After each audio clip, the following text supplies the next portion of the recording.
로마서 1장 18절에서 20절까지 말씀 다 찾으신 줄 알고 받들어 읽겠습니다. 하나님의 진노가 불의 가운데서 진리를 붙잡는 사람들의 모든 불경건과 불의에 대하여 하늘로부터 계시되거니와 이는 하나님을 알만한 것이 그들 속에 나타나 있기 때문이니 하나님께서 그것을 그들에게 보이셨습니다. 세상의 창조 때부터 그분에 속한 보이지 않는 것들이 분명히 보여졌고 심지어는 그분의 영원한 능력과 신격까지도 만들어진 것들에 의해 알려졌으므로 그들이 변명하지 못하느니라. 자, 1장 20절에 은연중에 나타나 있듯이 보이지 않는 것들을 깨달으라. 보이지 않는 것들을 깨달으라. 이런 제목으로 말씀을 드리겠습니다. 우리 성도들의 가는 길은 보이지 않는 것이라 해서 믿지 않고 보이는 것이라 해서 그것만 믿고 가는 그런 사람들이 아니죠. 오히려 보이는 것보다 보이지 않는 것을 믿고 또 확신하고 나아가는 사람들입니다. 세상의 창조 때부터 하나님께서 지어진 것들을 눈으로 우리는 다 보면서 살아가지요.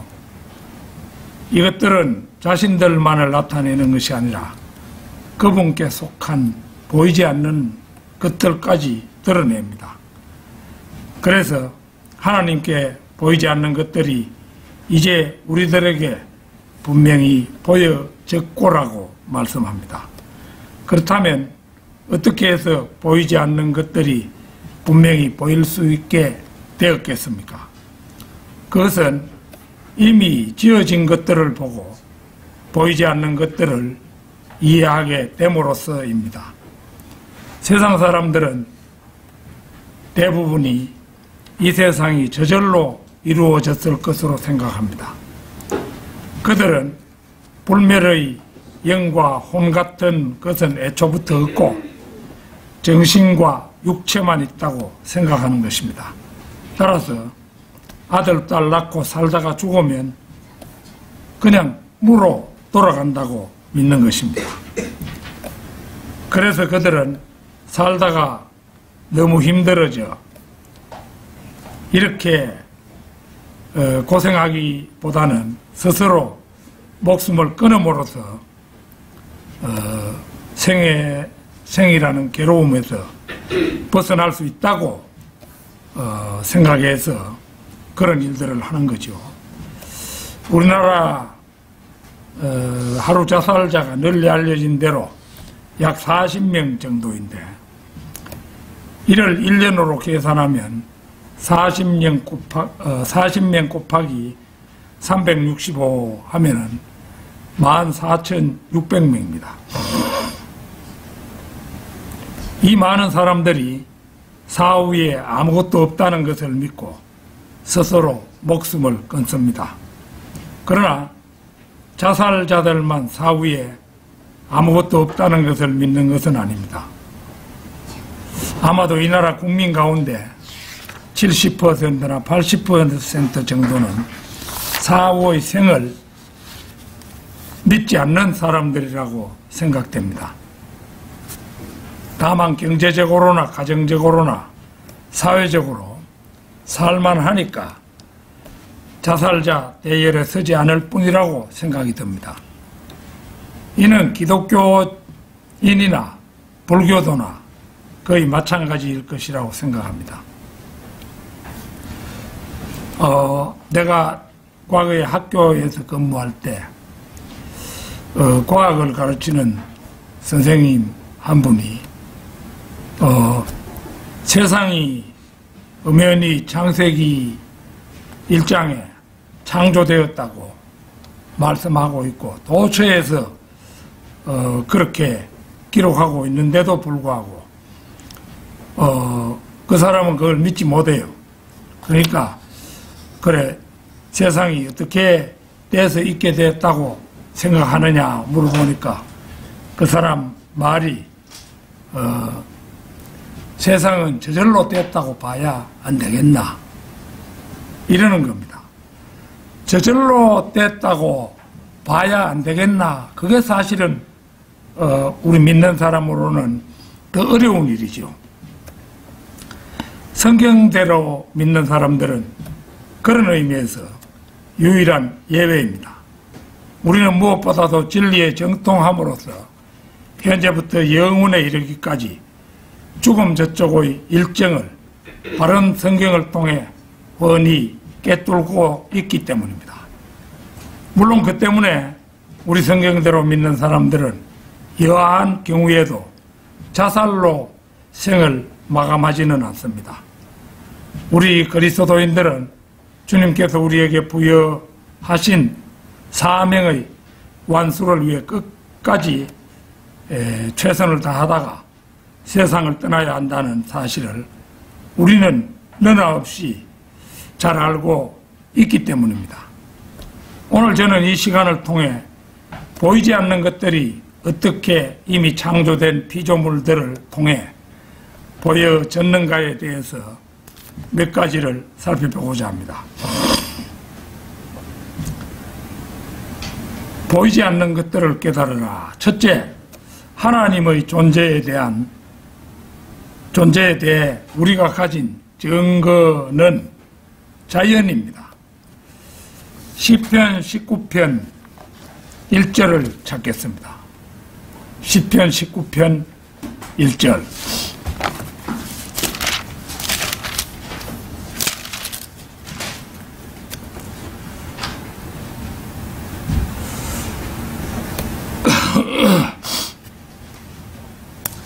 하늘들이 하나님의 영광을 선포하고 창공이 그의 손으로 하신 일을 나타내는도다.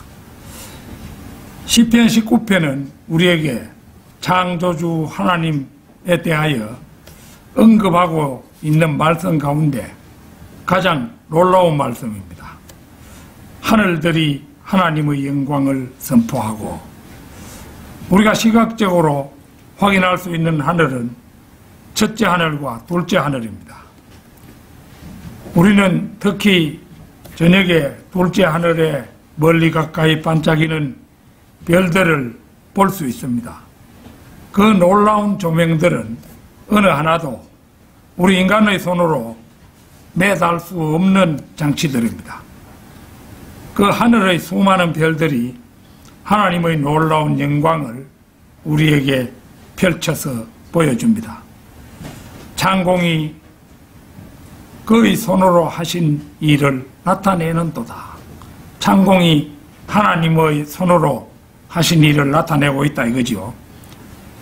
창공을 바라보기만 해도 하나님 곧 그분의 손으로 행하신 창조의 대역사를 우리는 알 수 있는 것입니다. 낮은 낮에게 말하고 밤은 밤에게 지식을 보여주니, 2절 말씀인데요. 뜨는 해 지는 해가 말하고 하나님의 대역사를 전해주며 밤하늘의 달과 별들이 그분의 손으로 하신 일들을 나타내줍니다. 말도 없고 언어도 없으며 그들의 음성도 들리지 않으나, 말도 없고 언어도 없고 들리는 음성도 없습니다. 그러나 어떤 웅변보다도 더 낭낭히 하나님께서 하신 일들을 우리에게 설교로 들려줍니다. 전에 MBC에 이덕열이라는 사람이 뉴스 하는데 앵커로 있었을 때인데, 그때 미국에서 발사한 그 우주선이 토성 근처에 그 토성의 주위를 도는 그런 시기였어요. 그런데 그 이제 토성의 그 우주 공간에 작은 돌멩이 같은 것이 많이 떠 있는가 봐요. 근데 그 우주선에 그 돌멩이들이 부딪히는 소리들을 그 뉴스 시간에 중계한 적이 있어요. 나도 그때 들어봤습니다만은, 저게 우주에서 들리는, 그런 우주의 소리나 마찬가지다. 이런 생각을 한 적이 있었는데, 말도 없고, 언어도 없으며, 그들의 음성도 들리지 않으나. 그런데 그 토성 근처를 비행하고 있는 우주선에 돌멩이들 이런 것들이 부딪히는 소리, 그 맑고 청량한 소리가 그 지구에 들릴 때, 그때 영어를 모국어로 사용하는 사람이든 한국어를 모국어로 사용하는 사람들이든 그것을 한결같이 우주의 소리로 들을 수 있는 것과 같지 않겠는가. 그래서 말도 없고 언어도 없으며 그들의 음성도 들리지 않으나 그들의 선율은 온 땅을 질러 뻗어나가고 그들의 말들은 세상의 끝까지 다다랐으니 그들의 말은 세상 끝까지 전파되고 있다. 이거 아무도 부정하지 못할 것입니다. 사람들은 너나 없이 모두 아버지 하나님께서 그 아들 예수 그리스도를 위해 지으신 세계 안에 살고 있습니다. 그런데도 그들은 그분을 모른다고 말합니다. 사람들은 구차한 변명을 늘어놓지만 사실은 그 지식을 거부하고 있는 것입니다. 구원받지 못한 죄인들은 들나귀와도 같습니다. 구원받기 전의 우리는 모두 완고한 들나귀들이었습니다. 구원받지 못한 남자는 개와 같고 구원받지 못한 여자는 돼지와 같다고 베드로후서 2장 22절은 말합니다. 새로운 탄생만이 들나귀를 어린 양으로 바꿀 수가 있습니다. 사역자들은 곡식을 밟아 떠는 소와 같은 역할을 감당합니다. 그 중에서도 기도의 용사는 날개로 치솟아 오르는 독수리와도 같아서 달려도 피곤치 않고 걸어도 곤비해지지 않습니다. 욥기 12장 7절 찾겠습니다. 욥기 12장 7절.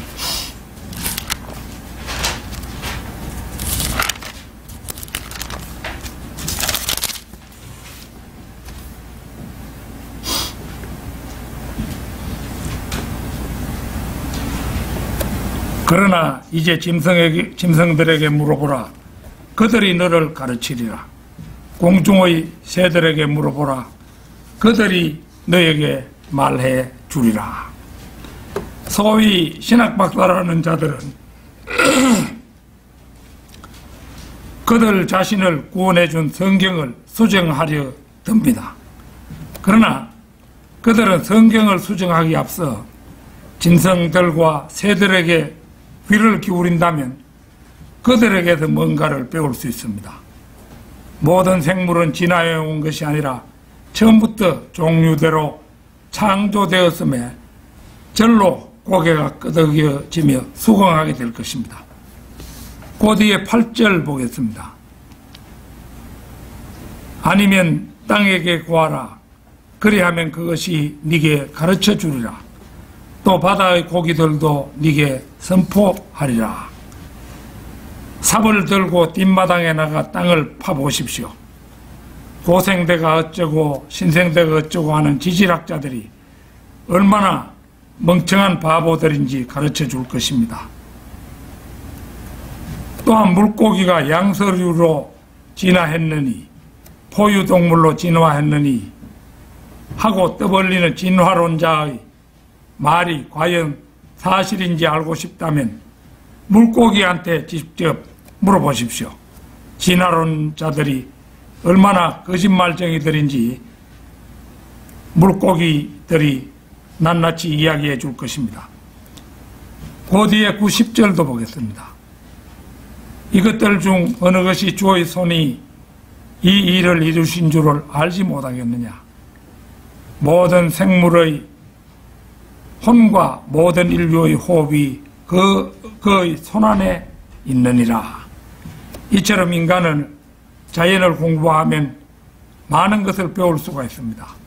하나님께서는 이처럼 자신이 지으신 모든 것들을 통하여 자신에 관해 보이지 않는 것들까지 우리에게 보여주십니다.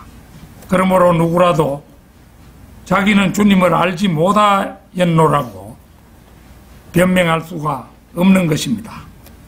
보이지 않는 것들을 깨달으라. 둘째는 태양을 보고 하나님의 신격을 알 수 있습니다. 창조의 때부터 그분께 속하지 않는 것들이 분명히 보여졌고 심지어는 그분의 영원한 능력과 신격까지도 만들어진 것들에 의해 알려졌으므로 그들이 변명하지 못하느니라. 성경을 인정하는 사람은 하나님의 존재를 기꺼이 인정합니다.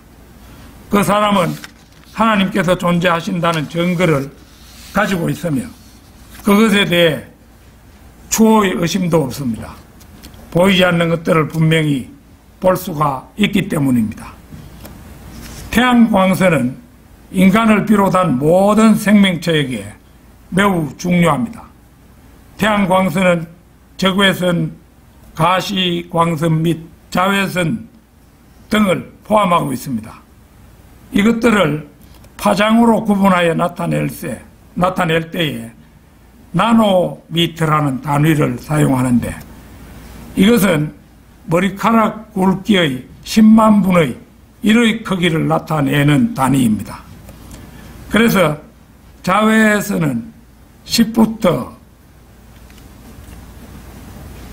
380 나노미터, 그 다음에 가시광선은 380부터 760 나노미터, 그 다음에 적외선은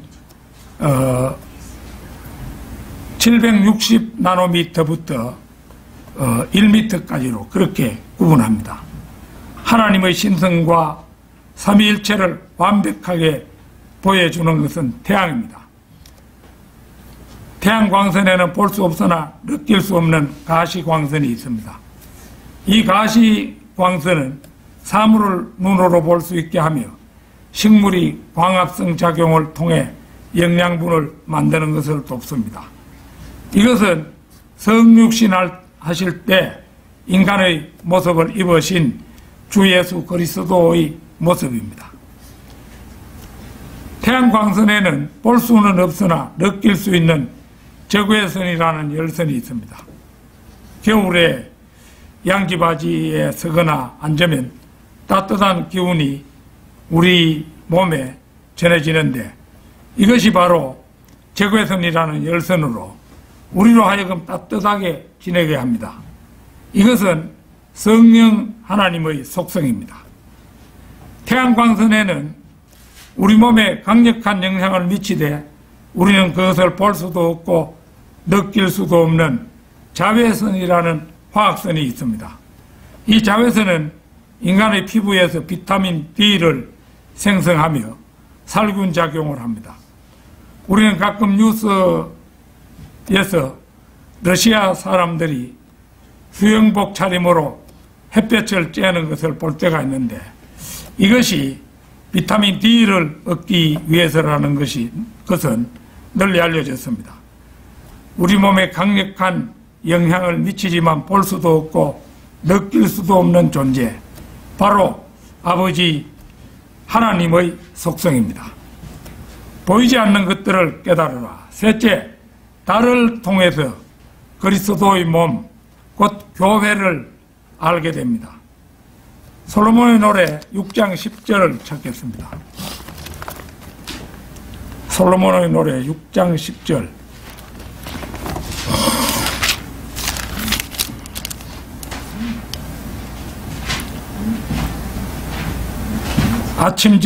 아침처럼 비추고 달처럼 고우며 해처럼 맑고 깃발들을 든 군대처럼 위엄 있는 여자는 누구인가? 다른 예수 그리스도의 교회를 예표합니다. 창조주이신 주님께서는 자연을 통해 그 사실을 보여주셨습니다. 지구를 도는 다른 생명이 없습니다. 즉 죽어 있는 것입니다. 에베소서 2장 1절에서 허물과 죄들 가운데서 죽었던 너희를 그가 살리셨으니라고 말씀하신 그대로 허물과 죄로 죽었던 우리가 부르심을 받았다고 말씀합니다. 달은 스스로 빛을 내지 않지만 햇빛을 반사하여 달빛을 발하듯이 허물과 죄로 죽었던 우리들도 생명을 받은 것입니다. 소망도 없고 세상에서 하나님도 없었던 우리에게, 곧 영적으로 죽어있던 우리에게 예수 그리스도께서 생명을 주신 것입니다. 바로 그래서 우리는 세상의 믿지 않는 사람들에게 우리가 가진 그리스도의 빛을 비출 수가 있습니다. 달은 스스로 빛을 낼 수 없습니다. 욥기 25장 5절 찾겠습니다.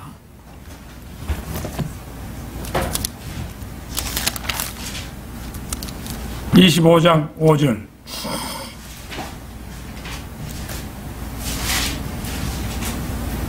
달을 쳐다보라. 그것이 빛나지 않으며 정령 별들도 그분이 보시기에는 깨끗하지 못하거늘. 달은 바위와 흙만 있을 뿐 생명이 없듯이 달은 스스로는 빛을 내지 않으며 태양의 빛을 반사할 뿐입니다. 태양은 물론 예수 그리스도의 모형입니다.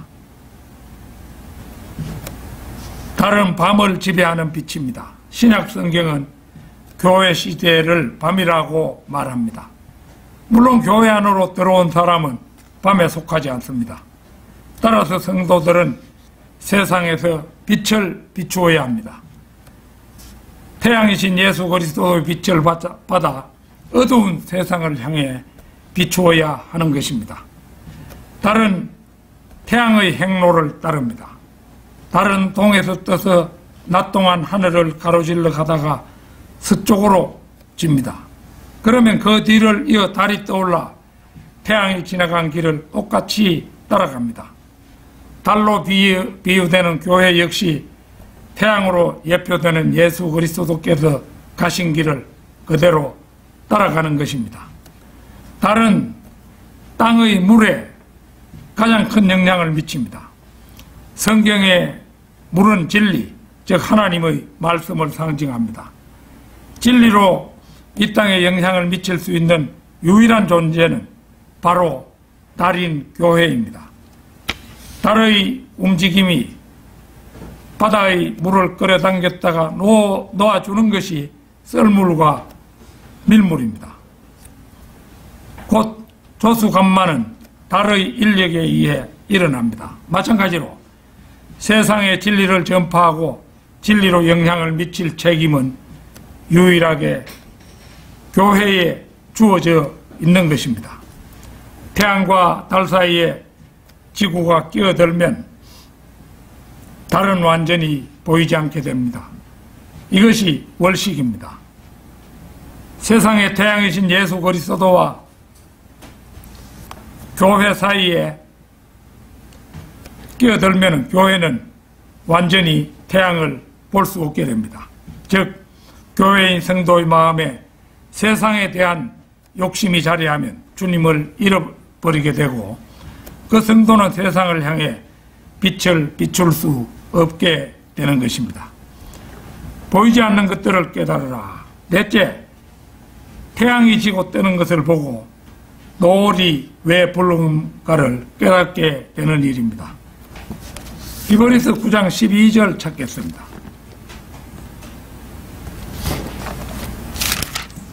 히브리서 9장 12절.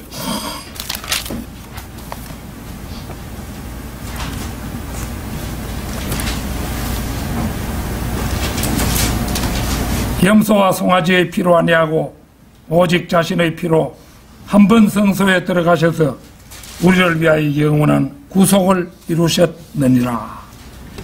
예수 그리스도께서는 한 번 성소에 들어가심으로 영원한 구속을 이루셨습니다. 따라서 이 구절은 예수 그리스도의 단번 속죄 사역을 잘 말해줍니다.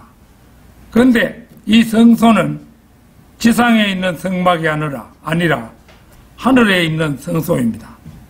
구약의 대제사장이 동물의 피로 지성소에 나아가 속죄 사역을 행했던 것처럼 예수 그리스도께서도 자신의 피로 하늘들과 깊음을 통과해 하나님의 보좌 앞에 나아가셨습니다. 출애굽기에서 모세가 만들었던 성막은 하늘에 있는 것들의 모형입니다.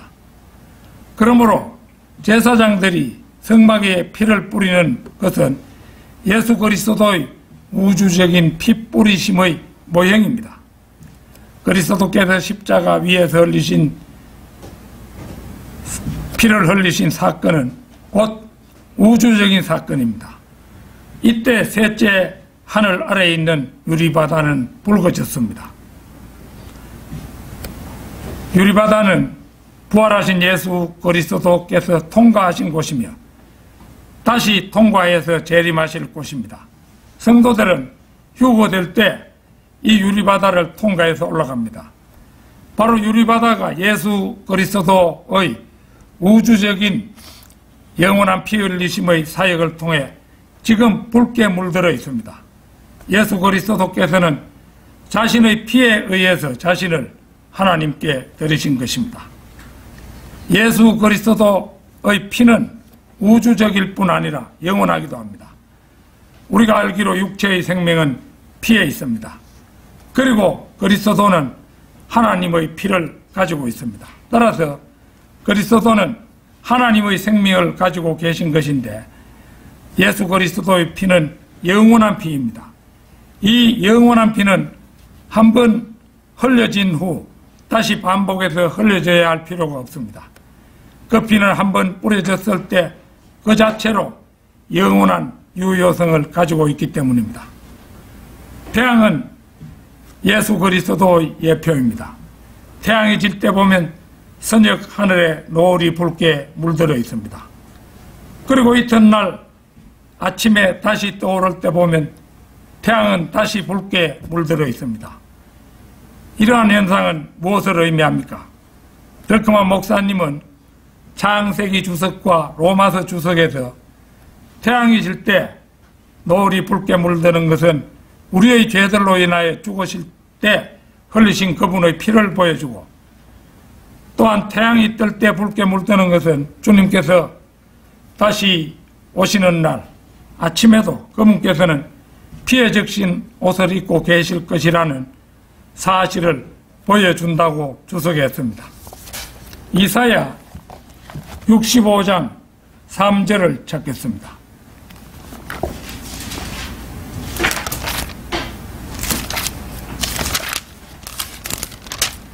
이사야 65장 3절.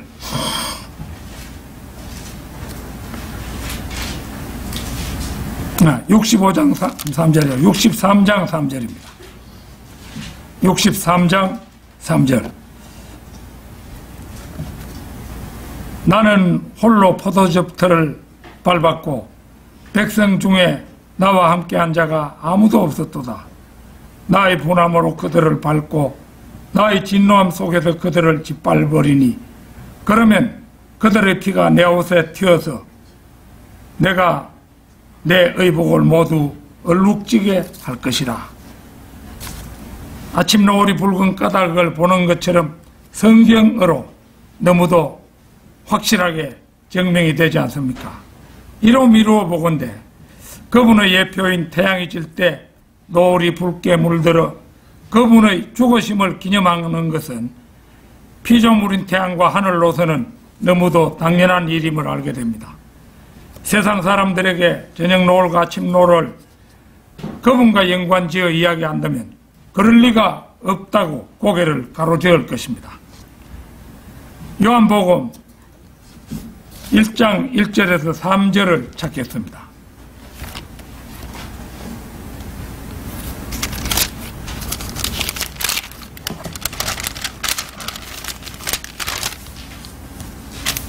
요한복음 1장 1절에서 3절입니다.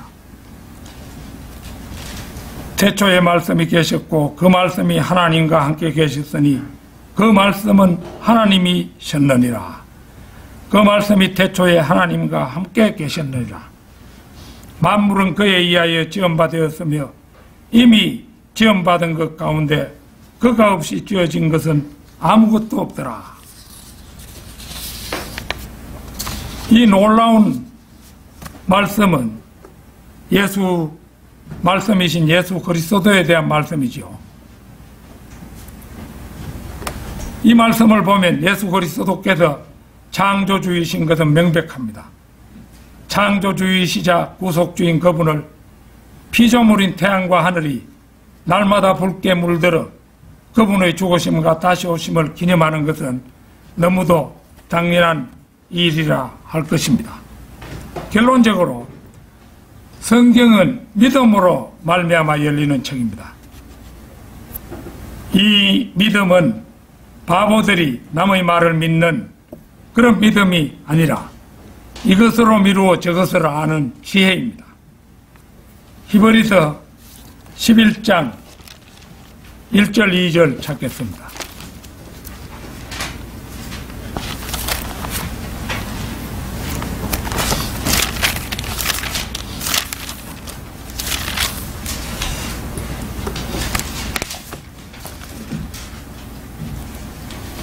이제 믿음은 바라는 것들에 대한 실상이요 보이지 않는 것들에 대한 증거니 원로들이 그것으로서 좋은 평판을 얻었느니라. 믿음이라는 것은 보이지 않습니다. 하지만 그 믿음은 어떤 매개물을 통해서든 반드시 그 실체를 증명하고야만 합니다. 그래서 믿음이라는 것은 비록 보이지는 않지만 만질 수 있을 만큼 확실합니다. 예컨대 삼위일체라는 것은 분명히 보이지 않는 것입니다. 그러나 우리는 이 말씀에 의거해서 이 교리를 믿습니다. 이때 우리의 믿음은 분명한 사실을 말씀을 통해서 확정합니다. 우리가 믿든지 안 믿든지 하나님의 말씀은 그 자체가 사실이지만 우리가 믿을 때 그 사실은 우리에게 확정됩니다. 바로 그래서 믿음은 바라는 것들에 대한 실상이고 또 보이지 않는 것들에 대한 증거가 되는 것입니다. 오늘의 본문 말씀 로마서 1장 20절입니다. 세상의 창조 때에부터 그분에 속하지 않는 것들이 분명히 보여졌고 심지어는 그분의 영원한 능력과 신격까지도 만들어진 것들에 의해 알려졌으므로 그들이 변명하지 못하느니라. 믿지 않고 이 세상을 등져서 지옥에 갖는 사람들, 그 사람들은 앞으로 하나님 앞에서 전혀 변명할 건덕지가 없게 됩니다. 그분의 영원한 능력과 신격까지가 만들어진 것들에 의해 이미 알려졌기 때문입니다. 아무쪼록 보이는 것들을 통해 보이지 않는 것들을 보아내는 우리 모두가 되기를 바람하지 않습니다. 다 같이 기도드리겠습니다.